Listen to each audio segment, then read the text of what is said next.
সুপ্রিয় দর্শক, আসসালামু আলাইকুম। আশা করি আপনারা সবাই যে যেখানে আছেন অনেক ভালো আছেন, সুস্থ আছেন।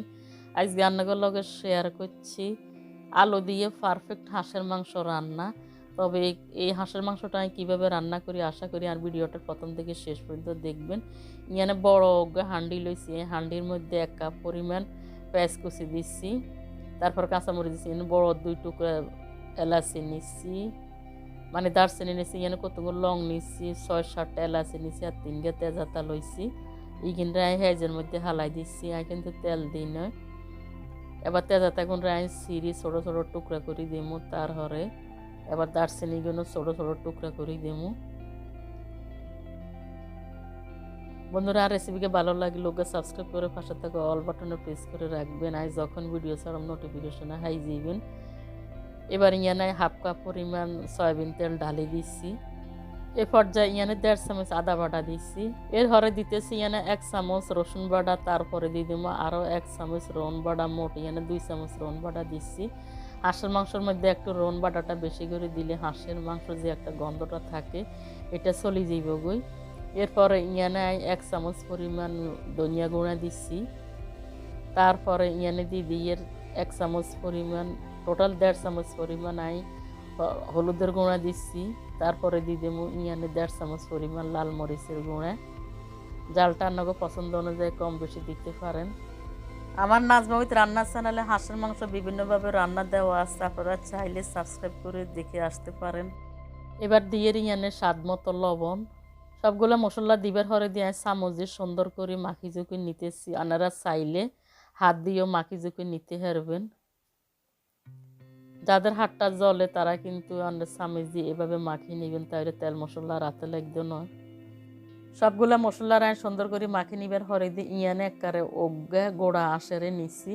এই হাঁসের গোস্ত কিন্তু একবারে আর ননদ দিয়ে গ্রামের বাড়ি থেকে আনছে, সুন্দর করে 2 হালি কাটি করি পয় পরিষ্কার করি ফ্রোজেন করে লই আইসি। আমি আবার 2 হালি পরিষ্কার করি আবার এই মশলার মধ্যে ডালে দিয়েছি। দেখছেন গলার আড্ডি, এই যে একটা হাতের রান, তারপরে এটা হয়েছে আন্নের লেগ পিস, একদম পারফেক্ট পিস করিয়ে আনছে। আমার বড় ছেলের জন্য একটা শখ করে আনছে। এগুলো চামড়া, আসলে হাঁসের চামড়াগুলোর মধ্যে প্রচুর তেল থাকে। এবার আমি হাঁসের মাংসগুলো দিবার হরে দিয়ে আবার চামচ দিয়ে এভাবে সুন্দর করে মাখি ঝুঁকি নিতেছি। হাঁসের মাংসের এই মাখি ঝুঁকি রানলে কিন্তু অসম্ভব মজা হয়। দেখতে পাচ্ছেন মাখি নিবার হরে কত সুন্দর কালার চলিয়ে আসছে। এরপর যে ডাকনা দিয়ে আমি প্রায় 10 মিনিট রান্না করে লেছি। দেখতে পাচ্ছেন একদম কষানো হয়ে গেছে আর তেলগুলো ছাড়াই দিচ্ছি। আমি অফ ক্যামেরায় মাংসগুলোর মধ্যে বারবার হানি দিয়ে কিন্তু মাংসগুলো কষাই লইছি। এবার আমি খুচুন দিয়ে আবার লাড়ি ছাড়ি একটা আপনাদের সাথে শেয়ার করছি। এই পর্যায়ে জিরাটা দিয়ে দিমু। জিরা হয়তো খেয়াল করছেন কিনা আগে দিনে।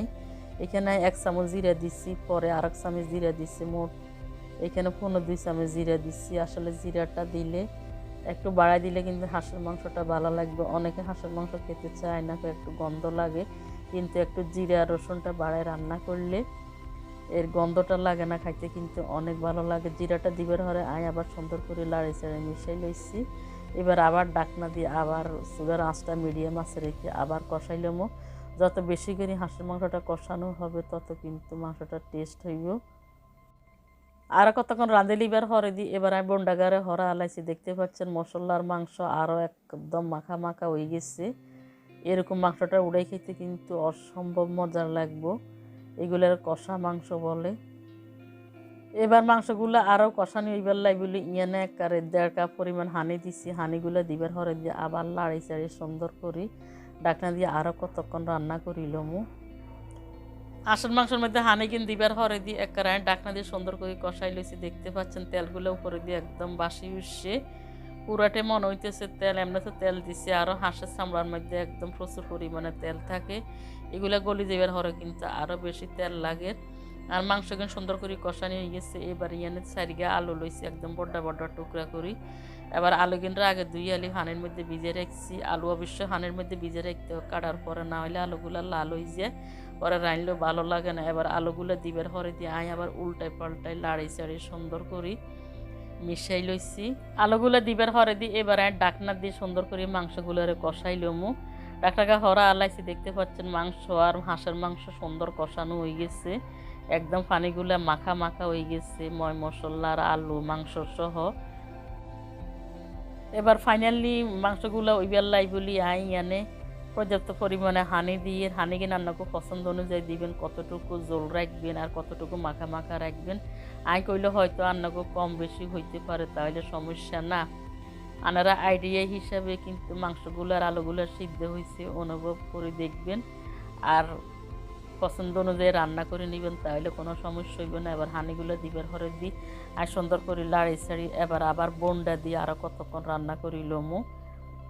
এই পর্যায়ে নাই আরও কত জিরা দিছি, জিরাটা দিয়ে আবার লাড়ি ছাড়ি সুন্দর করে মিশাই লইছি। এরকম হাঁসের মাংস দিয়ে ইফতারের সময় রুটি দিয়ে খাইতে অনেক মজা পাবেন এবং ভাত দিয়ে খেতে কিন্তু অনেক সুস্বাদু লাগবে। বন্ধুরা একবারে ফাইনালি আলু দিয়ে হাঁসের মাংসটা একটু জল জল করে রান্না করে লইছি, উপরে দিয়ে একবারে তেল বাসা বাসা লাগে, যেহেতু হাঁসের মাংস সেহেতু অনেক তেল লাগবে। আর আলু দিয়ে রান্না করছি, আমরা চুলার থেকে নামাইলে ঠান্ডা হয়ে গেলে কিন্তু জলটা আরও অনেক ঘন হয়ে যাইবে। দেখতে পাচ্ছেন কতটা লোভনীয় লাগে। এরকম জল জল থাকলে আলু হাঁসের মাংস দিয়ে আনের রুটি পরোটা দিয়ে খাইতে অনেক ভালো লাগবে এবং ভাত দিয়ে অনেক মজা লাগবে। এবার রান্নাঘর সুবিধার্থে বাটি লইছি ইয়ানে এবার আমি সার্ভ করি লমু। প্রথমত 1 চামচ লইছি একদম হানা রানে আর আলু দেখছেন নি কালারটা কত সুন্দর, খাইতে না কত মজা হইব। দেখতে যেরকম কালারফুল, খেতেও কিন্তু দারুণ হইছে, অসম্ভব মজা রয়েছে। পুরা বাটি ভরি একদম সার্ভ করে নিছি, দেখতে পাচ্ছেন কতটা লোভনীয় লাগে।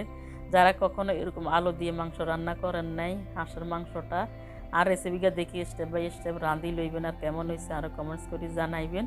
বন্ধুরা আপনারা আরও সাপোর্ট করবেন, আপনাদের মূল্যবান সাপোর্টে আমি সামনের দিকে আগে যেতে পারো এবং আরও নতুন নতুন ভিডিও বানাইবার উৎসাহ পামো। সবাই ভালো থাকবেন, সুস্থ থাকবেন, দেখা হইব নতুন কোনো রেসিপি নিয়ে। আল্লাহ হাফিজ, গুড বাই।